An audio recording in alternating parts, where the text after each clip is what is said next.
Happy New Year and welcome to Leading from Within, Developing Personal and Interpersonal Leadership Capacity.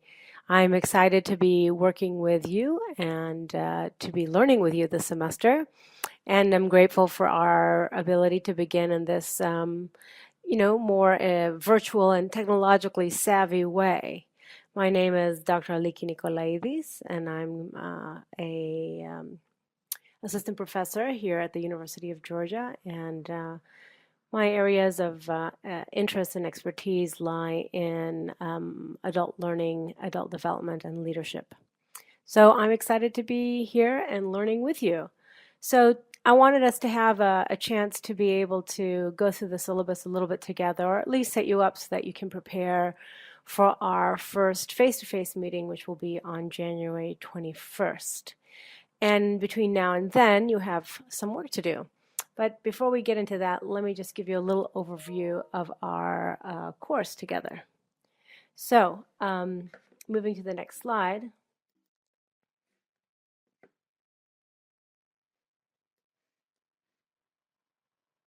So what is leadership in the 21st century?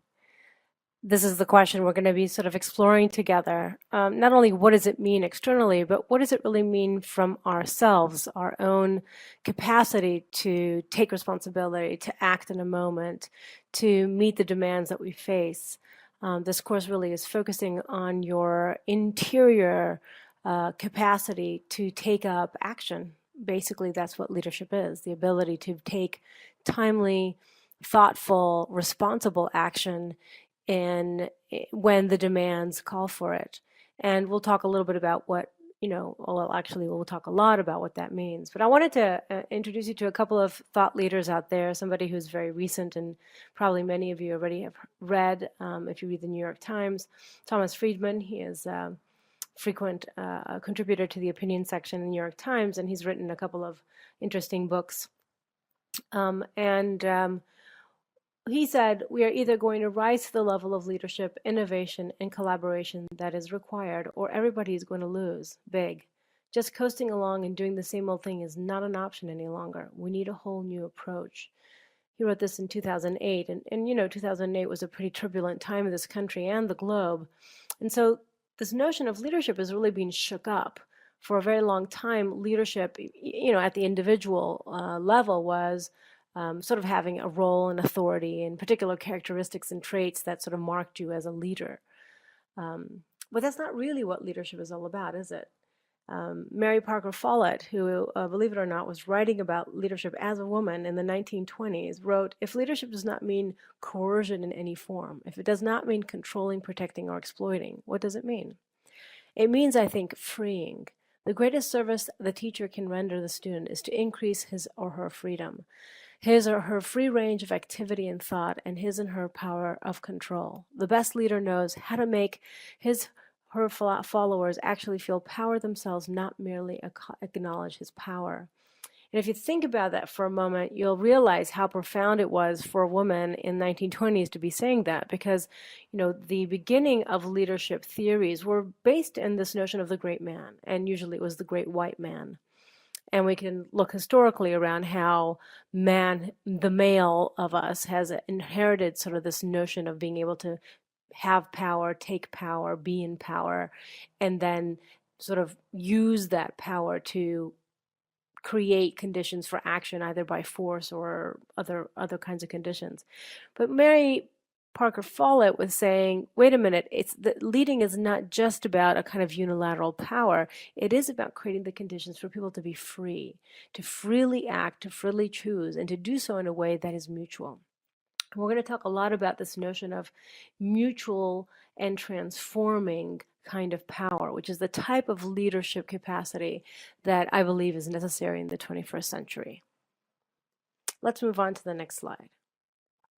I'm a big fan of poetry, and particularly when we're looking and exploring the interiority of our capacity to act, which is basically what I mean by the interior or the personal level of leadership capacity.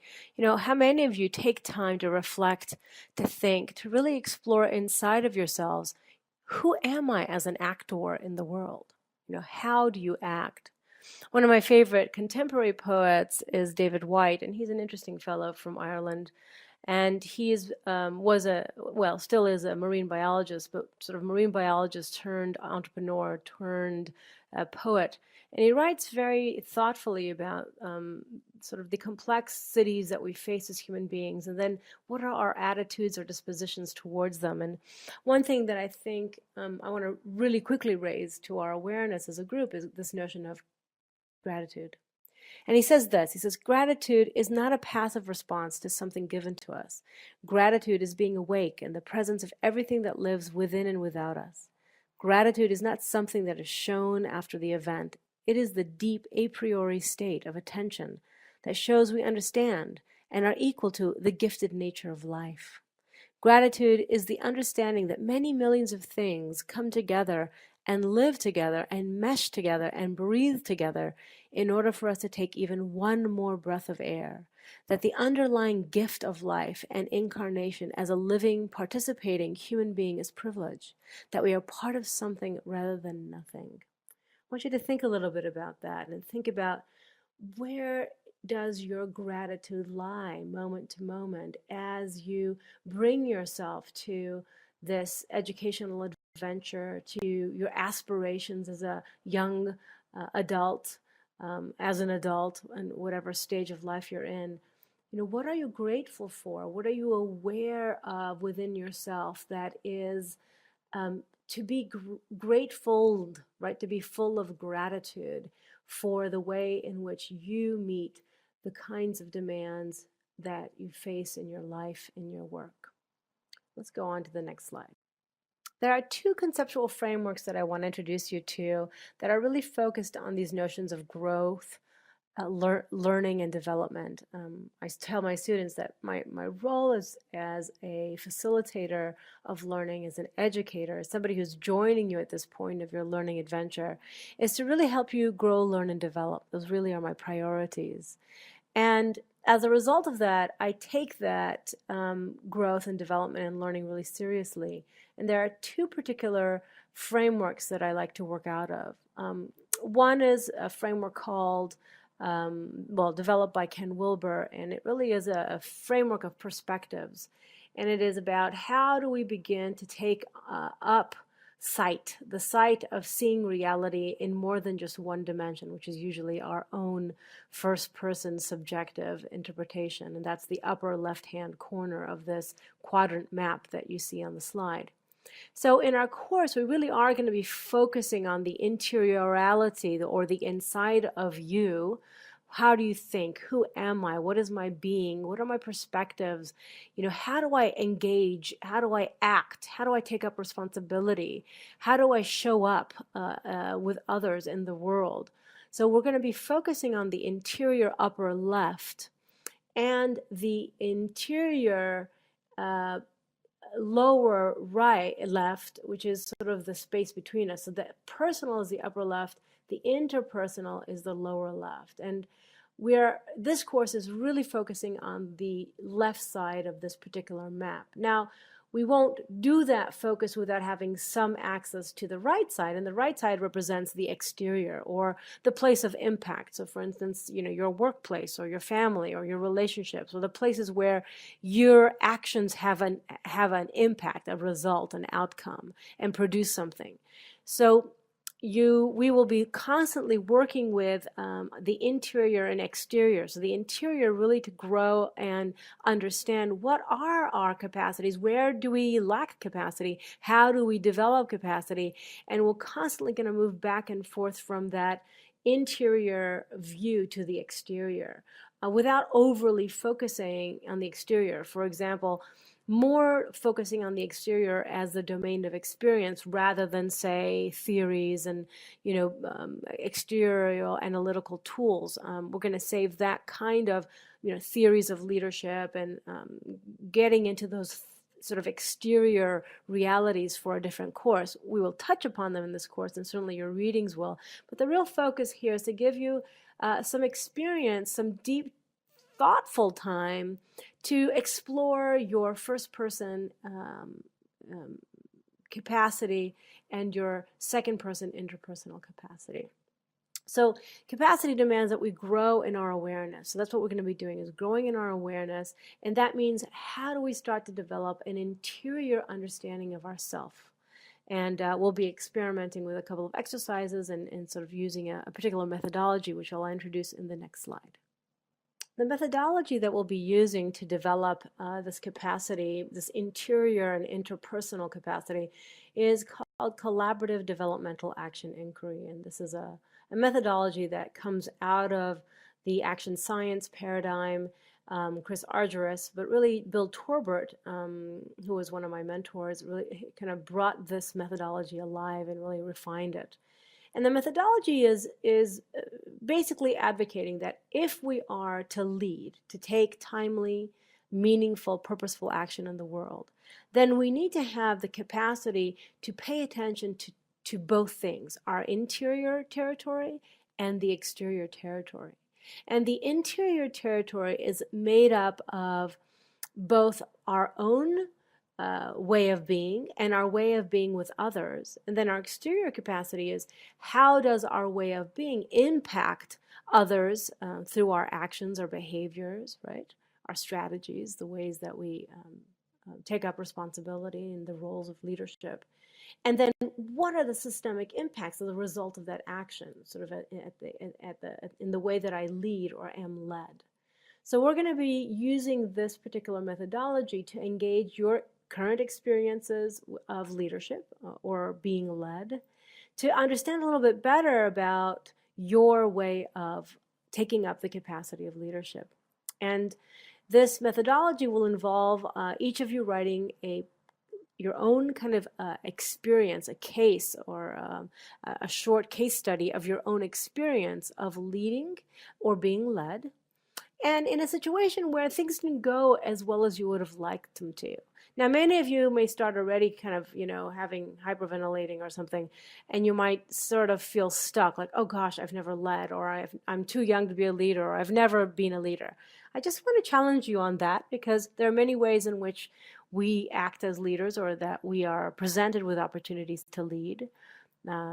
For those of you who have taken on student kind of leadership activities in high school or graduate school or in church, those are excellent places where you might sort of search your experience bank, if you will, your experiences, to find out what was the time where I was asked to lead, or I thought I took up a leadership role, and it didn't go so well, and that you continue to think about it, or you continue to wonder, if I did things differently, what might have happened.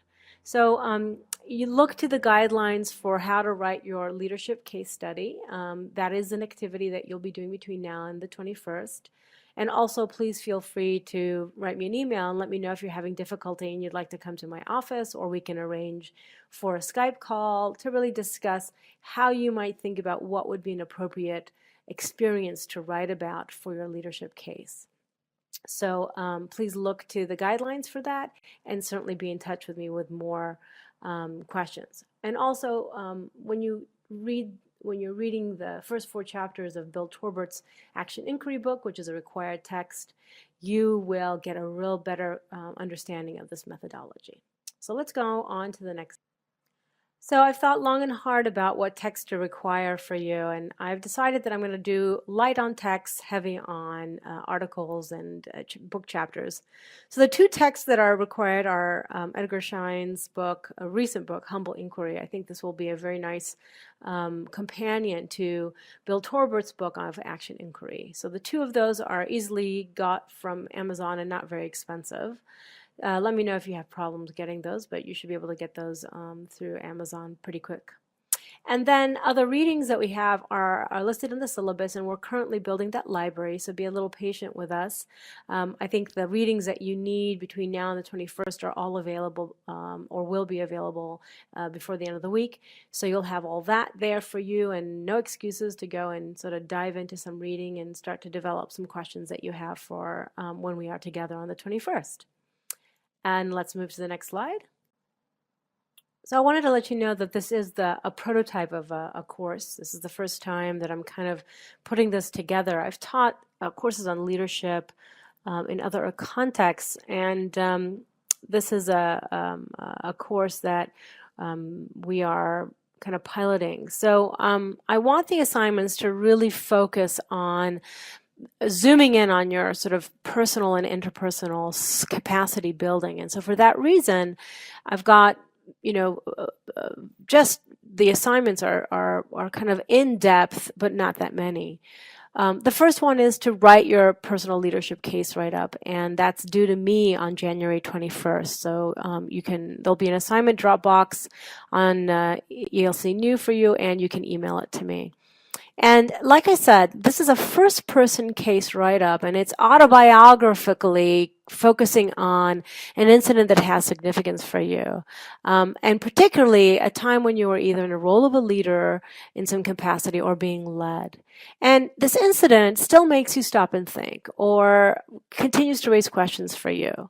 So what you're writing really about, or you're having the opportunity to write about your own experience. So it's very appropriate to write in the first person using I.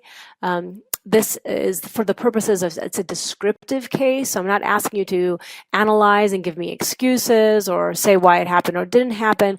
Really, it's an opportunity to put down on paper something that happened of significance when you were in a position of leadership or being led. And the significance that you determine, it could be, for example, I'll give you an example of me in my postdoc experience. So after I finished my PhD, I was at Columbia Law School as a postdoc. I was a researcher, an action researcher, as part of a large institutional transformation change project, which was very exciting. I was the only non-lawyer, and there was one other social scientist on the team. And I was leading the action research part of the project, which meant basically I was a lead researcher in a action research study, and my role was to teach people how to do the research. I was in charge of initiating and collecting the data.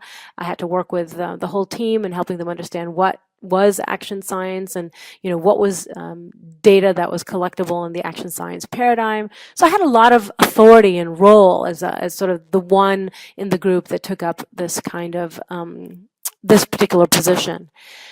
What I didn't realize was that even though I had a PhD and I thought I was given authority, I was, because I wasn't a lawyer, I really wasn't considered equal to the other people, members of the team. And I discovered that the hard way. So I took up my authority. I assumed that we were collaborative. I assumed that we were all going to sort of be collegial, but my assumption was wrong. And as a result of that, I very quickly bumped into power, issues of power and authority and control, and soon found out that even though I had been given a lot of responsibility, I had not been given authority. And so it was a really tough kind of experience, particularly kind of coming out of feeling like I had some expertise and some knowledge and, had in the past worked very successfully in groups. So it was a very painful experience. I continue to go back there and in my mind and in my reflection to learn from that experience. So if I was writing a case, I would describe that. I would spend I would write up, and you'll see in the guidelines that really the case has got three parts. There's a context part where you just basically say, here's where I was, who was with me, what my role was, what the contextual situation was, where this significant opportunity happened, and my role and my responsibilities, etc. The middle part of the section of the case really describes the event. This is what happened. This is what I did, this is what they did, this is what their reactions were, this is what my thinking was, this is the actions I took. It's very descriptive. So I'm not analyzing why it happened or what I would have done different. I'm just describing, giving as much detail as I can so that you can almost feel the experience I had. And then you end your case with a little bit of reflection, sort of like, well, if I could do it again, I think I'd do these things differently. And here's where I continue to wonder about things that I wasn't aware of, or why didn't I ask these questions, or, what are my assumptions? And that's basically it. And you have about 10 pages to kind of do those three parts and write a good, tight first-person case. So there are no citations here. It's not APA formatted, but I do require you to write a clear, thoughtful, descriptive case of your own experience. The second part of that assignment is, once I have a chance to read it, give you some feedback in case it needs tweaking or we need to think of a different experience, is to share it with your small inquiry groups, and we'll determine those groups when we're together on the 21st. And then you will read each other's cases and give very specific kind of feedback, and we'll learn about that feedback when we next meet. And then we'll come into class, and on the 18th of February and March 4th, we'll be in class engaging in a particular, in the methodology of action inquiry, which I introduced very briefly earlier. And really exploring each other's interior capacity for taking up and experiencing leadership. So it's a very powerful experience. People always say that this is a transformative, can be transformative. So we're going to spend some time on this. So we do it right, and we really engage it, and we have the benefit of, some reading and concepts, some discussion, some engagement, and then a lot of experience with this tool. The final assignment is a thought paper, and it really is after sort of, the experience of the course and the readings, and particularly this action inquiry experience that we're doing in learning personal and interpersonal capacity, being able to then come back and write a more scholarly reflexive paper about your now new understanding of both your own leadership capacity and then the importance of leadership capacity in the 21st century. But we have more time to discuss that. We will in class, but this is just to give you a heads up. So let's move on to the next slide. So the final thing I'd like to leave you with is this idea that leadership is learned. It's not something that you're born with, despite the first kind of 30 years of leadership theory was based on the great man theory and leadership traits and behaviors. It basically came out of the behavioral sciences. Since we've kind of continued to extend sort of our, not only the behavioral sciences, but the social sciences and other kinds of disciplines have begun to influence leadership, such as complexity theory, evolutionary biology, developmental theory, adult learning theory, that we're learning that the phenomenon of leadership is quite complex. And I like to think about the lotus flower as probably one of the most complex flowers that I know of, because it requires the mud, the dirt, the chaos of the unsightly, uncertain, ambiguous sort of context of mud in order to grow. And it has to have just enough of that complexity, just enough of that rich sort of muddy nutrients and light and water in order for it to blossom into the beauty that you see here on the slide. So part of my intention for this course, and when we meet together on the 21st, I will ask you about your intention, but my intention is for us to have the wide sort of open space to be able to together explore what is it about ourselves and how we bring ourselves to the world that can make a difference. And in essence, that's what leadership is being able to bring our best qualities, our most compassionate, honorable selves, and our greatest wisdom into action. And when you bring that kind of honorable or moral compassion alive in your being, and couple that with wisdom that is both knowledge-based and experience-based, I believe those things coming together create the strong holding environment for leadership to take shape. I look forward to seeing you on the 21st. Please do not hesitate to be in touch with me via email with questions or concerns, or introduce yourself to me. I will be online and in Athens, and I look forward to being in touch with you and learning together this semester. Thanks so much for listening, and have a very excellent day.